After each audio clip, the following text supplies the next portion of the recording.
teacher. Okay, I am Li Chen, studying in Chinese language and literature major. And you are Julie Lao Shi, you are our teacher, teaching us ancient Chinese literature. I have two or three questions of you, like you can see the camera. I want to ask you, what is the importance of studying ancient Chinese literature in this century? Because as we study ancient Chinese literature, it's about like 40,000 BC, something like this. But what is the importance of studying it in this century? Very good question. So if I say so, actually studying the ancient Chinese literature is to, inherit the very good essence of Chinese culture.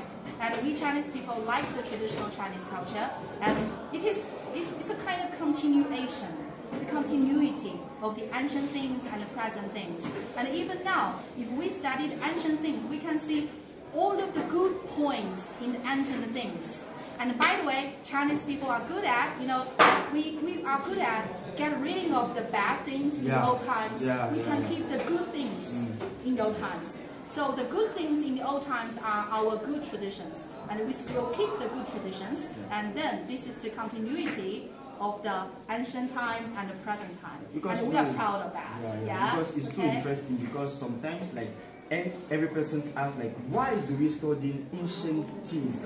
What is the important? And Laoshi, can you tell me the impact? Because when we are studying ancient Chinese literature, we study some heroes, Levi, some Confucius, something like this.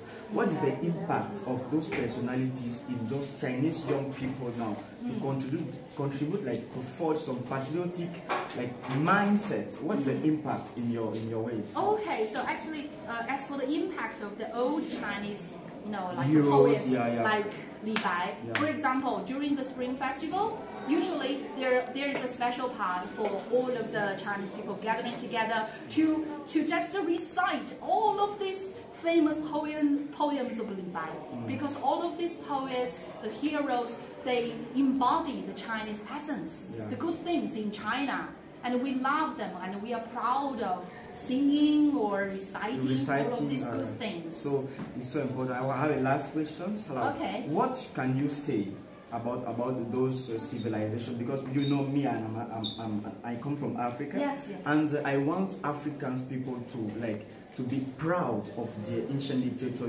Africans also have the greatest and the largest period of history, ancient history. So what message can you say as a Chinese? Because we usually say that Chinese people, they are so proud of their culture, and you as a person proud of your culture. What message can you say about about studying the ancient culture of your country, of your continent? What message can you tell to us Africans, as a teacher?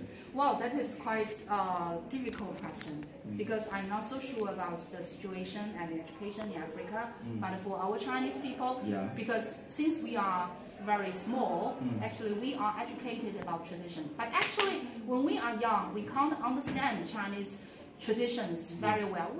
We treat them as the examination. But with the time going by, and we are more and more mature, and we can understand how important and precious and beautiful this old literature are. So as we can retain these are just like truths of life.